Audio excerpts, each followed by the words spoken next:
Good evening, everyone. Welcome to New York Red Bulls post-match media availability. We're joined by New York Red Bulls head coach Troy Lesesne. As always, raise your hand and I'll call you, ask Troy a question. First hand I saw was Anthony Merced. Anthony, you have the floor. Coach, I know you haven't had a lot of time to fully digest everything from this game, but can you talk a little bit about what you thought of your team's effort and everything that they gave out there today? Man, I am. The thing that I just told the team was very brief, but it was a really important message. This group had a choice. They had a choice to make on May 8th whenever our situation was the worst in the league. We're bottom of the table, and the players had a choice to make. We can stay in that position or we can fight. And every single step of the way from May 8th until where we are today, even towards the end of that game and penalties, there is no quit in this group. And that's something that you have to respect. And I don't think that we maybe get the respect that we deserve all the time. Some of it's our own doing. We need to fight for more respect. But when it comes to that type of mentality, I told the players the last thing in that statement was, this is something that will stay with them for the rest of their lives. And it's an important learning lesson in their careers. So they can always stay true to that. And if you default to that type of mentality, you're going to be all right. Next, we go to Michael Batista. Coach, it felt like tonight Dylan Nealis had a 10 out of 10 performance.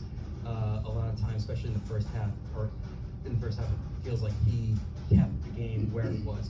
Could you please just talk about him in particular and what it was like to see him, especially he was injured toward the end of the season, what is it to see him come up big in a moment like this?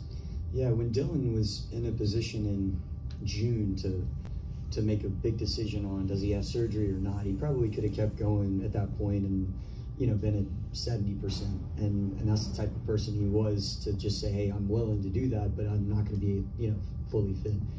He made the decision, we made the decision as a group to say, let's try to have the surgery so we can get you back in a better position towards the end of the season. And so it's hand in hand with what I told the group. I mean, that type of mentality to go through a surgery like he did and get fit again and be able to compete for a starting spot in a playoff match and then go and perform like he did tonight is a testament to Dylan and his mentality and his quality. And he's someone that he represents our club in a really, really special way, and it means a lot to him. And I thought he had a fantastic performance tonight. Next, we go to Roman.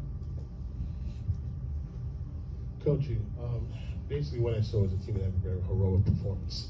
You gave it your all, and of course, naturally you fall short.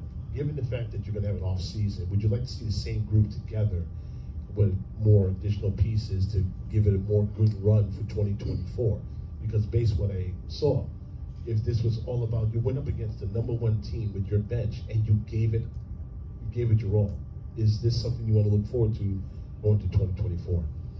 Yeah, I think an important thing about that, before answering about our squad and our roster going forward, is you got to give credit to Cincinnati. I mean, look, I don't think it was their best day. I'm sure they'd be willing to admit that, but they find a way to stay in the game. They find a way to create a big chance, and then they execute in that moment, and that's what they've done all year long, and that's why they're the #1 team in MLS, and I think they're going to have a great chance of lifting, MLS Cup.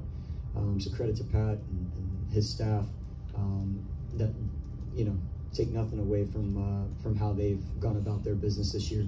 From our standpoint, in terms of how we were able to go up against them with our group, I think we have a very good core. I don't think that there's any hiding that. We knew that, though, throughout the entire season. Of course, we were missing some big pieces this year, that's for sure. But you have to give credit to every single player that's played a role, throughout the majority of the season and contributed in different ways at different times. So tonight, you got to see that again on display against the top team in the league. And I'm really proud of this group. So I hope we can keep some cohesion in our group, that's for sure. Next, we go to James Bro. Thanks, Troy. Obviously, you're going to have more time to reflect on the year, but this being the final match of your first year in charge, what has been your personal biggest takeaway from stepping up into the head coaching role? Yeah, I'm just extremely grateful for the chance. Denison Yokin and Mario Gomez, Oliver, Mark de Grand Prix, they had a big decision to make themselves. this is a massive club and has a tremendous history. Someone with my profile, if you don't look at the details of it, then maybe you go to the next candidate. And you know, they got to see the work that I did as an assistant coach and see what my interaction was with the players, and they were willing to give me an opportunity. And so that's why I have so much gratitude towards them. And I think what you do with gratitude is you try to provide good work. And I think that's what we've done as a collective. And I think there's more work to do, so I'm hopeful of that in the future. Next, we go to Christian Ortiz. Hey, Coach, congratulations for a very tough year. You were able to manage and make the team go to the playoffs. Where does this team go move into the future for next year? And any worse for J-Mai after missing that penalty?